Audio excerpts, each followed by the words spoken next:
Join us for the very first IFL Live at London's Indigo at the O2, Sunday, August the 13th, with me, Kugan Cassius, and some very special guests, Eddie Hearn, Darren Barker, Johnny Fisher and more.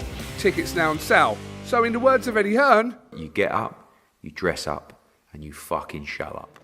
This is Umar Ahmed for IFL TV, proudly sponsored by Everlast. We're in Warsaw, Poland. We're about 7 weeks out till this man is back in the ring. It's great to see Alexander Usyk back in the ring. Firstly, obviously it's going to be, I believe, 2 days after Ukrainian Independence Day. So can Alexander touch upon that, what it means for him to be boxing 2 days after Independence Day? Перше питання. Бій твій буде відбуватись через 2 дні після Дня Незалежності України. Чи міг би ти трішки торкнутися цього питання? Що це для тебе значить? Це значить те, що зараз ми боронимо свою країну, бо ми хочемо бути свободними, і цей день ми святкуємо. Кожен українець святкує. Спочатку він святкує це отут, всередині себе, а потім це свято всієї країни. Now we are, every one of us are defending our country from the enemy, and we're doing this because we want to be independent. And the day of independence is the day when everyone celebrates this here in the heart, and then it comes to the public for the general celebration. So this is some specific day for every Ukrainian. Alex, can you just ask Alexander give us an update on the situation in Ukraine? How bad are things still there? Чи міг би ти трішки дати апдейт, як зараз ситуація в Україні? Наскільки там все погано? Погано – це таке слово якесь. Там війна. Там не погано, там війна. Bad is not the proper word to be used in this question. It's not bad, it's a war. Ну, я вам хочу сказати, що мене там більше місяця, я вже в тренувальному таборі своєму, але коли я був вдома, кожної ночі, тобто на протязі 2 тижнів, кожної ночі прилітали якісь ракети, шахіди, тобто ти просинаєшся о 2-й ночі, о 3-й, о 1-й, йдеш в бомбосховище, і там вже спиш до ранку. So I'm now more than 1 month out of Ukraine for a training camp, but before that, when I was in Kiev, during 3 weeks, every single night, something came to the city of Kiev, like a missile, a rocket, a drone, or whatever. You hear the alert, and something like 2-3 o'clock at night, you just get up and go to the shelter and continue sleeping in the shelter. We know last time, obviously, Alexander boxed against Anthony in Saudi Arabia. The whole country, I believe, Alexander was saying, had a moment to just sort of take a breath and enjoy Alexander's fight. So I'm sure they'll be doing the same again, this time with the fight with Dubois. Минулого разу, коли ти бився з Ентоні Джошуа, вся країна підтримувала тебе. І цього разу, мабуть, буде те ж саме. Думаю, так. Yeah, I think so. I think the country will be standing behind me. A lot of people, even in the UK, believe this is a complete mismatch with Daniel Dubois.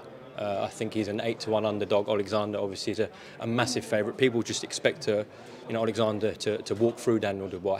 How does he rate Daniel Dubois? Багато людей в Британії, в світі кажуть, що це міс-матч, бій між Усиком і Дюбуа, тому що оцінюють твої шанси як 8-1. Тобто це взагалі повна перевага. Але як ти ставишся до цього? Яка твоя думка з цього приводу? Я до кожного свого опонента ставлюся серйозно. Це молодий хлопець, він вміє бити, він вміє гарно бити.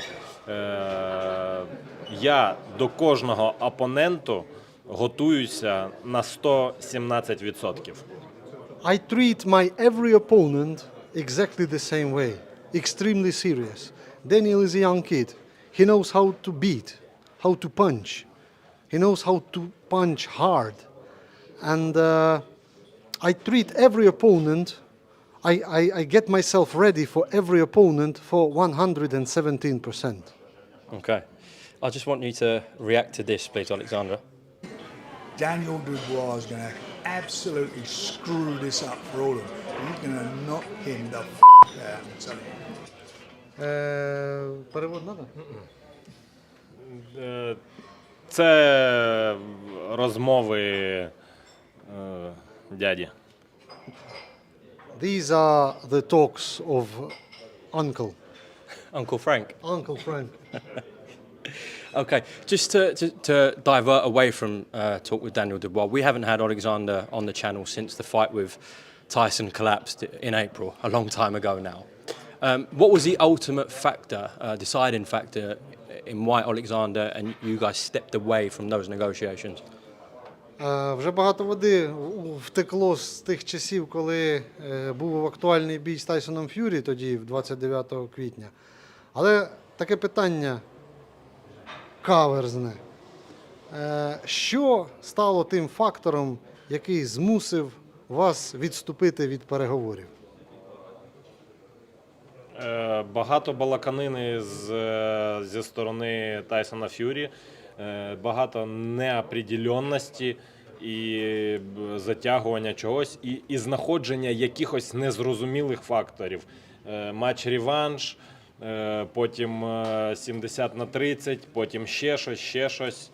Тобто, я розумію так, якщо ми хочемо боксувати один з одним, нам просто треба підписати контракт і все. There was too much uncertainty in negotiations. There were too many talks and very small actions. Just to mention something, like the rematch clause, like 70-30 split. For my understanding, if two guys want to fight each other, they just sign the contract and fight. They do not talk. Якщо він дійсно такий неймовірний, як він каже, він може просто вийти, підписати зі мною контракт, неважливо, там 50-50, і набити мене, якщо він дійсно такий крутий. Хай він це зробить, хай він підпише контракт, вийде і поб'є мене, якщо він дійсно такий крутий. Я готовий. If he is that cool, if he is that strong as he used to state about himself, if he is that prominent, that outstanding fighter, let him sign a contract, no matter 50-50, 70-50, 70-70, whatever. Let he jump into the ring and beat me. Just one thing, he jumps in, he beats me, and that's it. Але зараз ми про нього не будемо спілкуватися. Хай він іде в дуб. Let him go to... Не треба. let him rest now a little bit, because we're not going to talk about him now. Okay, just to go back to Uncle Frank, he's been quite vocal about the fact, Alexander ended up signing with Skills Challenge and Saudi Arabia, and he didn't want the fight with Tyson at Wembley in the UK and was waiting for the big payday with Tyson in Saudi. So can Alexander respond to that? Umar, I can't translate this. Just translate. I need to comment on this myself. Yeah, go for it. We did go to Saudi Arabia just for one reason. To show the world and to show, which is more important to Tyson Fury, that we are absolutely ready to accept the challenge. He put his signature on a paper to confirm that he accepted the challenge.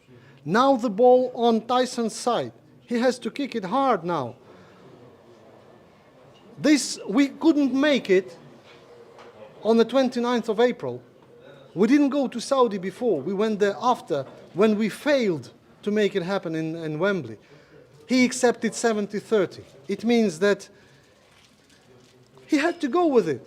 I mean, he gave me a call and said, I'll accept it, 70-30. I want this fight to happen.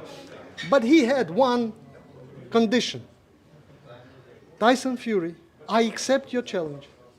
70-30, fight on Wembley on 29th. But you will have to pay £1 million to the people of Ukraine. It's not a donation. It's not charity. It's my condition that you pay 1 million to Ukraine. Why didn't he refuse? Do you know the reason? I know, but I will never tell you this because it will completely destroy Tyson's image. Did you and Frank not have a private bet about that, if that fight was going to happen? We've been talking about that fight for 9 months. No, about the donation, about the bet. If he said that if Alexander won. I heard that from another person representing Tyson Fury. Right, okay. What about his comments about Alexander's value? Obviously, he's getting $6 million for this off the purse bid. You won it $8 million. But, you know, he said that had he fought Tyson at Wembley in April, he'd have probably got $10, $15 million, Alexander Usyk. Yeah, I will, instead of talking about the value of Alexander, I will revert it to the value of Tyson Fury. In his last fight with Derek Chisora, how much money did Frank Warren lose? This is my question. I'd have to ask him. Yeah, that's why I'm saying it on camera. Okay. Just a final message from Alexander Usyk to the UK fans. Obviously, this is live on TNT Sports Box Office on August 26th. Message to the British fans, Alexander. Message to the British. It may be in English, if you can. My message and English fans. My English fans, I love you. See you 26 August. And коли ми їдемо? Thursday I'm go in London. See you. See you there, Alexander. Thank you, Alex. Thank you. Join us for the very first IFL Live at London's Indigo at the O2, Sunday, August the 13th, with me, Kugan Cassius, and some very special guests. Eddie Hearn, Darren Barker, Johnny Fisher and more. Tickets now on sale. So in the words of Eddie Hearn, You get up, you dress up, and you fucking shut up.